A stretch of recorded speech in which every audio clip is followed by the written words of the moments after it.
kids are living their lives now, They're not in a dress rehearsal for some future state.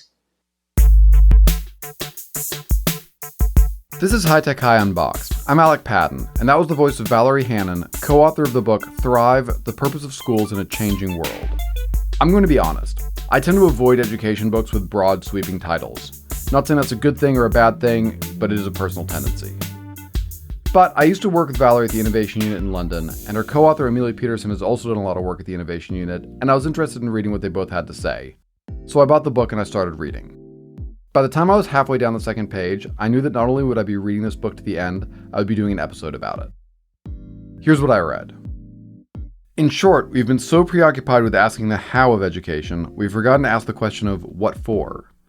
National narratives around economic competitiveness or preparing for the knowledge economy can now be seen to be woefully inadequate in light of the enormous challenges our species faces, some of them existential. All of these will impact our children's lifetimes, let alone those of our grandchildren. Reflecting on the scale and direction of these shifts, the book proposes the following. Today, education has to be about learning to thrive in a transforming world.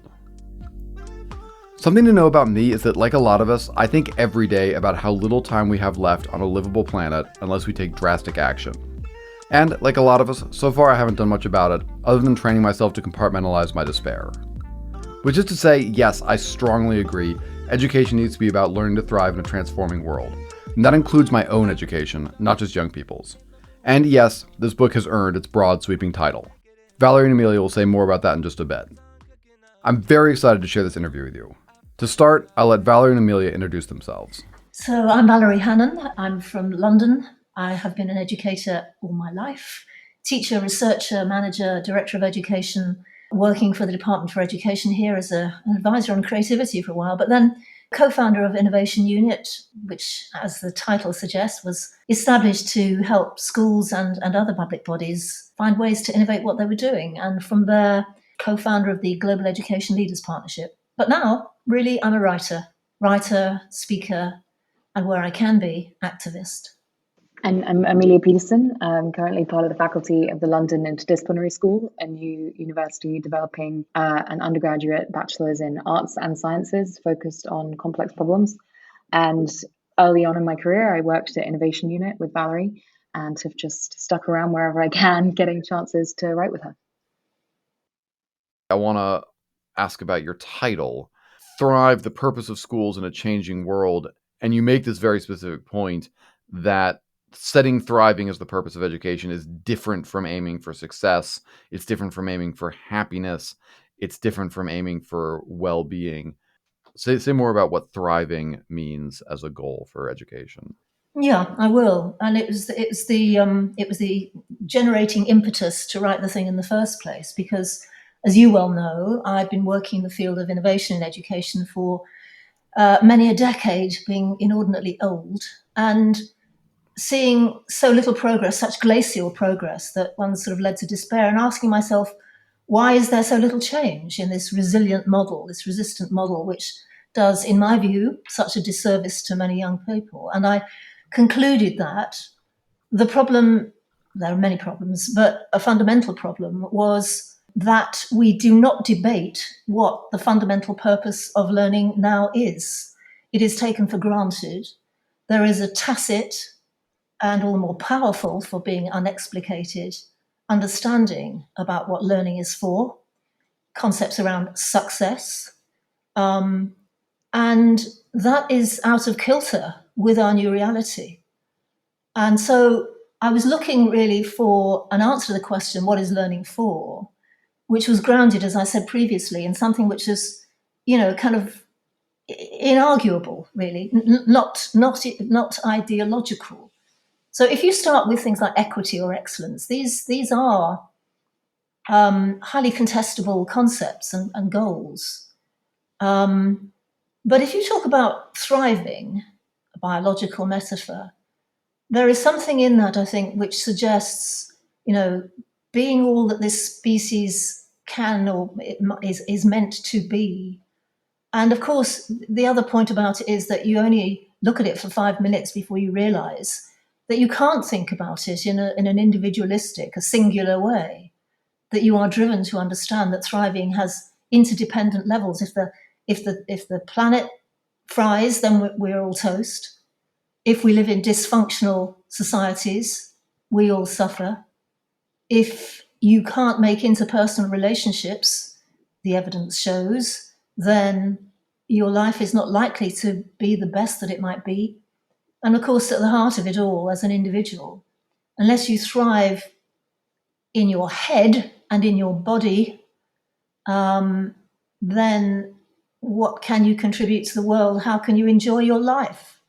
And all of these four are so closely related, interdependent. Hence, excuse me, hence the title.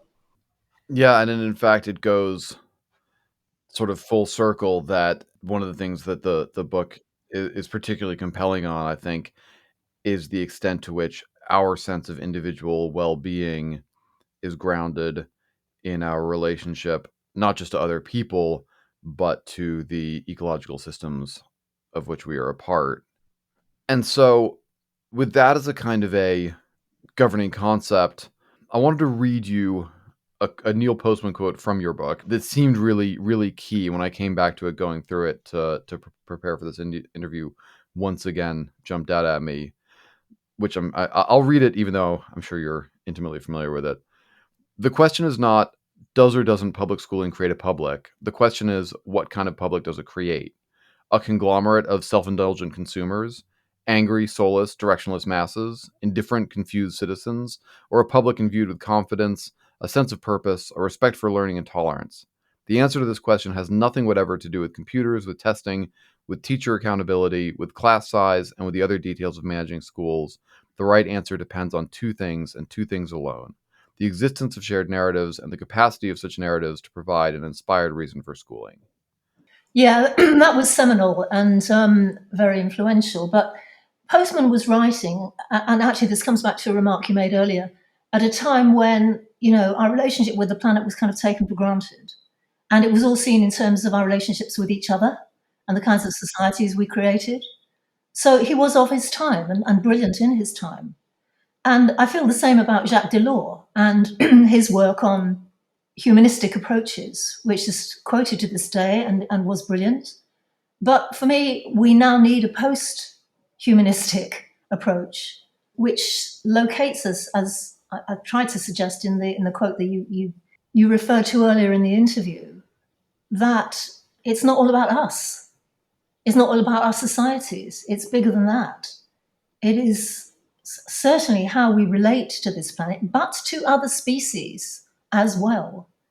And setting ourselves kind of aside from those and preeminent, the adjudicator, the steward even, now seems, I think, to many people to be a rather, if not quite antiquated, but insufficiently alert to the new circumstances that we face and our new insights. And there's a degree of humility now, I think, as we reflect upon these issues. I think there is, though, something really important in the way that he picks out narrative and the way that Valerie really develops that in the book, that it's about purpose as something that we live by rather than a goal. I think that was also the thing about thriving, is that it's not something that we kind of aim for. It's not an end of education. It can also be a way we describe how we want, every day in school to be. And that's, I think, still a really hard shift for us to make, to think about the purpose of education as something that we kind of live on a daily basis, rather than as something we sort of aim for and ultimately, have some kind of metric or some indicator that tells us whether we're getting there or not. Yeah, the model of, you're going to do what we say for 12 years, and at the end of it, you're going to be a functioning adult and citizen. Yeah, I think there's still a real tendency to say, okay, well, how does this convert into, what young people get at the end of it? And obviously there are really important conversations to be had about assessment and credentialing and things like that. But I think the bigger emphasis one can have with something like thriving is, well, it's also about, how we are together on a daily basis and what kind of things we're thinking about and doing. And it doesn't all have to be about what are the kind of outputs at the end of it. Yeah, part of it is recognizing that kids are living their lives now. They're not in a dress rehearsal for some future state. their lives are happening now. They experience the quality or lack of it now. And all of that is a developmental build, which creates the future adult. But today's experience matters. So it is a much more dynamic concept, I think, much more active and dynamic concept than working towards some set of outputs, as Amelia says, at the end of your 12-year stint of incarceration. There's so many examples of amazing schools and amazing nonprofits and kind of uncategorizable education things that you describe in the book. And so I was wondering, as I was reading, which are the ones that since then have stayed with you? I think what stayed with me has been the vision, really, of educators who, like 10 years ago, understood the imperative of placing learning to stand in a different relationship with our planet and our other species we share the planet with, right at the heart of formal schooling, and the need to engage with many, many other partners and players if you're to make that a reality.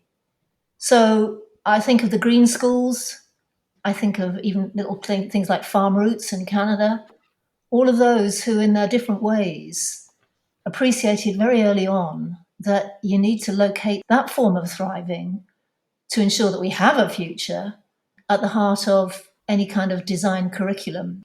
That is the piece that's sort of foremost in my mind, allied with the kinds of organizations which recognized how that focus led directly to the other end of our spectrum about thriving intrapersonally, the sense of well-being, the sense of agency, the sense of identity and purpose. So I'm not being specific about any examples of it. It's a bit invidious to pick any single one out, but it was those groups of educators who appreciated that very much against the grain of what their national systems were prioritizing and prescribing.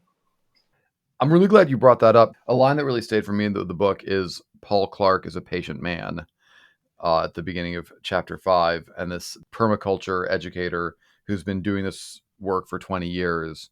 And finally, other people, larger groups are recognizing the importance of that. I'll quote the book again, that we need to recognize that we are indissolubly a part of a bigger ecology of which we are not the center, nor the ultimate or preeminent adjudicator and beneficiary. That's the thing that really I got most excited about reading the book. A humanistic but beyond humanistic framework for learning and for education really jumped out for me. Amelia, what about you? I think in many ways that same theme, that is the one that feels top of one's mind at the moment. But it's also just the more kind of democratic schools, some of the schools that were illustrating different kinds of agency. Similarly, many of them have been around for a very long time, but equally there are places which are just more recently trying to kind of go down some of that road of giving young people a bit more space to make decisions. And one of the reasons that stuck with me a lot is because I still grapple with how far we should go in that direction. I think particularly after the last year, 18 months, 2 years, as lots of young people have had kind of more time on their hands, and they've been trying to figure out how to learn from home, and teachers have been trying to figure out how to connect with them and support their learning from afar. That question of sort of how much direction and monitoring do young people need versus how much do they need to figure out how to kind of manage themselves and their time and their learning is one that I've been thinking through a lot. And let me ask, because I feel like this is something that I don't fully grasp, is to what extent does democratic functionally mean unstructured? Yeah, great question. So I think it does very much depend on the model, but most essentially it means young people having a say in as many aspects of the school as possible, and that kind of extends beyond some of the pieces around being given particular decisions to make via things like elected councils, but it's also extends to some aspects of curriculum. And by no means are all democratic schools allowing young people to make all the choices about what they learn, but that there is some central role for the students in deciding what they learn. So I think it's a different kind of balancing act depending on the school, but it's about a model that extends beyond that more kind of limited or restricted role for kind of a representative form of democracy in schools to something that is more about all of the individual students having more of a say in the kind of direction they're going in. Can I come in there, Alec, and say that we focused on that piece, democratic schools, not actually as an end in itself, but because in interrogating what thriving societies look like, and that was always our question, what does it mean to thrive at the planetary level? What does it mean to thrive at the societal level? What's bedrock here and not just ideology? Well, what we recognized, or from evidence, was that thriving societies, if you judge them to be those that satisfy the sort of key indicators that no one could argue with, like things like homelessness or suicide or levels of incarceration or levels of abject desolation, things like that, then it's not the richest societies which are the most thriving, but actually the most equitable. And our argument runs, how do you drive towards equity in societies? Well, it's imperfect and it's disappointing, but the best route thus far, we think, is through democracy. And so how do kids learn democracy? Well, not through civic lessons about institutions, but by practicing it. So it was that through line, if you like, which took us to think about how do we enable kids to learn to reinvent democracy, and what do schools look like who are trying to do that in practice, in real time? Is there a school that comes to mind that you particularly thought, wow, that's what I pictured in my head? That's what it looks like. We really are going to avoid saying this because I think one of the key things in the book is, there isn't a model. So I think it is about working out what you want to prioritize. So, I get excited about a couple of different examples. Like, on the one hand, I get quite excited by something like the Pacific School of Innovation and Inquiry in BC, which is a bit more around individual students or small groups of students taking more of a lead in deciding what they're going to focus on and how they're going to frame some of their learning on their projects. On the other hand, I think I get probably even more excited by some of the school within a school examples, like the one in Boston, where larger groups of students are having to kind of work together to make some decisions that are more about the kind of the running and the organization of their learning and school time. On the one hand, I think there's a lot of benefit that comes from individuals being able to really figure out things that they care about and that are really meaningful to them. On the other hand, I think when it comes to some of the things Valerie was talking about sort of learning how to reinvent democracy, that does require a lot of time being in a group of people who all have slightly different interests, slightly different motivations, and trying to figure out like what is the right kind of structure, what is the right kind of learning process for us all to make some progress together. I hope it's not an oversimplification to say that the sense I got from your book is that the shared narrative that's currently providing a reason for schooling is neoliberalism, broadly speaking. Yeah. And I'm curious, first of all, can you just unpack a little bit what that means in the context of the book? Well, I'll start. Amelia, no doubt, will finish. It is that the fundamental structure in society is around markets. It is they which assign value. The purpose of education is to be successful in those markets, whatever they might be. And preeminent is the idea of economic success, education creating economic success, both for individuals in terms of job markets and also for societies in terms of competitive trade and production. I was once in a classroom, not at a high-tech high school. I want to make sure I say that had a poster up that showed a garage full of very expensive cars, and it said, "This is why you go to college." Yeah, one. Yeah, which sort of I feel like is the summary of that concept. Yeah, but I mean, let's be clear. Lots of schools sort of throw in a dash of citizenship or a sliver of well-being or the social emotional curriculum in the margins. and noting the fact that almost every parent who's asked, what do you want for your kid, will say, I want them to be happy. Nevertheless, proceed with this agenda.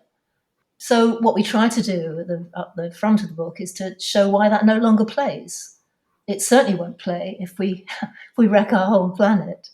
But in any case, there is a multiplicity of other reasons to suggest it's profoundly unsatisfying and unsustainable. Extractive capitalism is doing us all in a phrase. And making us less happy as it does it. But I think the really challenging bit here is that it's one thing to be able to identify some of the challenges that come with kind of competition as being something that underpins school systems. But on the other hand, there is a big, basically collective action problem where, if some people are moving away from this while others aren't, there is a bit of that risk of the feeling of, okay, well, is this going to leave the same kids kind of losing out as who do currently? And so I think, part of it is also trying to replace the idea of meritocracy basically with something that still offers, well, here is something that we can try to realize and commit to for the kids who, currently are underserved by schooling. So I think that's where, thriving also needs to be something that is robust enough to be able to hold societies to account, to say, are kids getting enough from their schooling? Because we know otherwise you can throw the competition stuff out the window, and with it can go the chance for any kind of like quality provision for a lot of kids. And when you say competition, are you talking about the sort of school choice? I mean, it's sort of every level. Like, at the moment, I would say, but within schools, competition between individual students is one of the main ways we think about incentivizing effort. And then, between schools, competition between schools is one of the main ways we think of driving quality. And we've seen over decades that tends to just widen inequalities. So we know that that's not fully working, but we have to be very confident that there is something else that can be robust enough for us to kind of hold each other to account for the provision that we have as societies, so that it's not just a case of, okay, well, there are going to be some schools who are really in a position to run with this, and there are going to be others that are sort of left to flounder.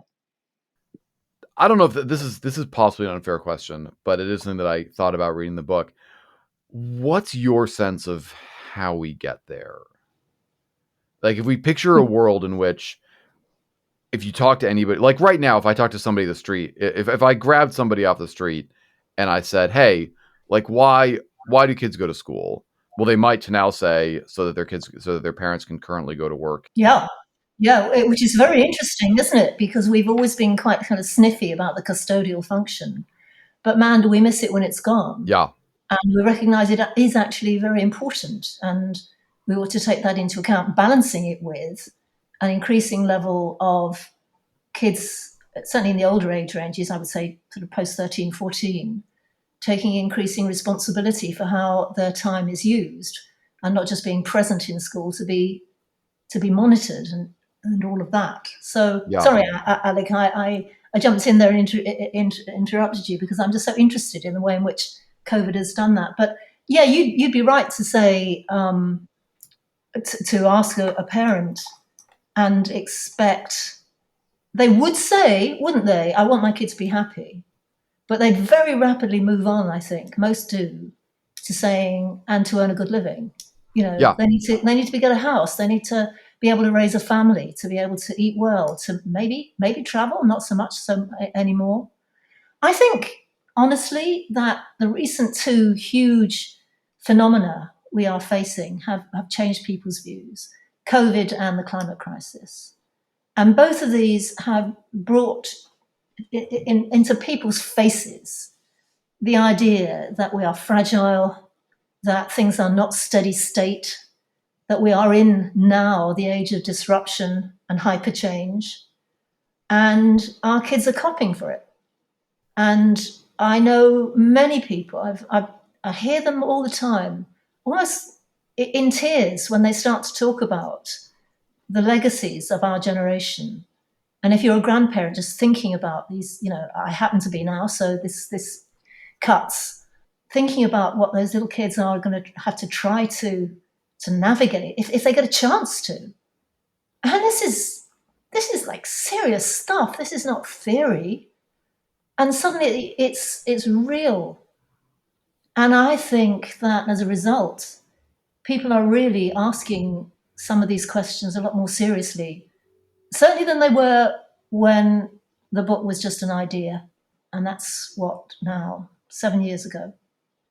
Yeah, I think on your question, Alec, I mean, I think there's two things that can really help us move. So, I mean, on the one hand, I think there is still a question of resources. I think when we think about the investments into education, we're still, it's a bit of a mixture of stuff not going to the right places and there just not being enough. So I think there's some reallocation that needs to go on, both between the different layers of systems and the actual schools. I think more can get down to kids, and also there's perhaps a bit of reallocation that can go on between schools, because I think a lot of this stuff does just require resources. On the other hand, I think the other thing that can really move us, along with, as Valerie has mentioned, the fact that we just have these very visible crises that people globally are going through, is the kind of reckoning with institutional racism. I think does bring with it more engagement and thinking about the legacies of colonialism and the fact that our school systems, the sort of people are bored of hearing the kind of factory model thing, but more deeply than that, the kind of assumptions about efficiency and like what makes a good citizen and what makes a good society, the fact that a lot of that can be questioned with much more legitimacy, as in public debate. I think it's much more legitimate now to kind of question some of those basic assumptions, and that does really create an opening to make the time that is necessary to start doing some things differently in schools. Because I think it's only once we set aside some of those assumptions about like what does good look like, and that it's about kind of making sure that every day there's certain efficient things happening and there's enough output going on, and that we can kind of step back a little bit and create some different kinds of outputs from schools. I think like when people get to see more of what does it look like when kids spend really long amount of times like working on projects they really care about, like that's just a whole different way of thinking about what does great learning and education look like. And I'm not saying by any means that projects are the way to do this. It's all right, Amelia. You're welcome to say that on this podcast. I can say that. Yeah. I mean, but I think just opening up that space for other things to be seen as legitimate is something that is, I feel, a lot more space for that than I ever have before. Yeah, let's say there are four: COVID, climate, race, and I think increasingly gender. And I don't think it's come fully to its flowering yet, but Me Too, and then in this country, a movement called Everyone's Invited, in which girls, young women, are calling out the misogyny of many institutions, at least, underlying patriarchal sexism that just is endemic, opens up a really interesting space too, in terms of what we take for granted. Yeah, and those four are profoundly interconnected. Of course. One thing I thought reading this was, okay, well, how do we get from where we are now to a situation where every school in America or every school in the UK, students are learning practices that are directly relevant to regenerating their local environment? Like, what does the path from here to there look like, or could it look like? Yeah, great question. I mean, I think for me, this is a lot about, first of all, more of a consensus that, knowledge matters a lot, but that no particular knowledge matters so much that we should spend all our time in school trying to make sure that everybody has learned it. So exactly as you say, it's kind of a really important shift that constantly falls down this everlasting well of the kind of knowledge versus skills thing. And as soon as one tries to say it, it sort of sounds like you're saying that knowledge doesn't matter, but it's like, yeah, knowledge is fundamentally important, but it's just that it's not the same bits of knowledge necessarily that everyone needs to have. I think once one can make that break, it's then thinking about, okay, well, what do adults need or teachers need to be able to think more about, okay, well, what is the knowledge that's going to be most relevant in my community, in my context? And a lot of that might be shared. A lot of that might still be fairly similar across different kind of places. But there's going to be quite a bit which is more locally specific. And that's where the role of kind of partners and local learning ecosystems and some of the pieces in that part of the book become more relevant, because there are a lot of organizations and individuals, people like Paul Clark we mentioned earlier, who've spent a lot of time trying to figure out, like, what does it take to make my particular place work, and how could it work better. So giving teachers more time to engage with those sort of people and bring some of their knowledge into schools, and for teachers to have time to learn some more of their knowledge. Yeah, that's where I see some of that scale coming from. Yeah, I have a build on that, I think, which is that it's sometimes said, you often hear it, if only we can get education out of politics, or politics out of education, how good would that be?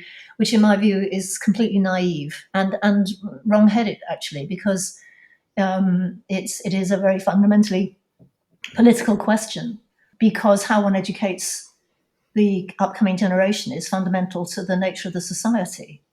And therefore there should be some kind of democratic input around that. That seems like a strong note to end on.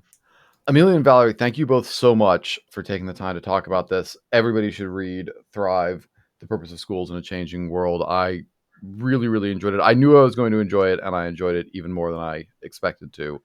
Thank you, Alec, for the invitation. It's been an absolute pleasure. Yeah, thank you, Alec. Great to talk. High Tech High Unboxed is hosted and edited by me, Alec Patton. Our theme music is by Brother Herschel. The book we're talking about today is Thrive, The Purpose of Schools in a Changing World by Valerie, Hannon, and Amelia Peterson. It's published by Cambridge University Press, and there's a link to it in the show notes. Thanks for listening.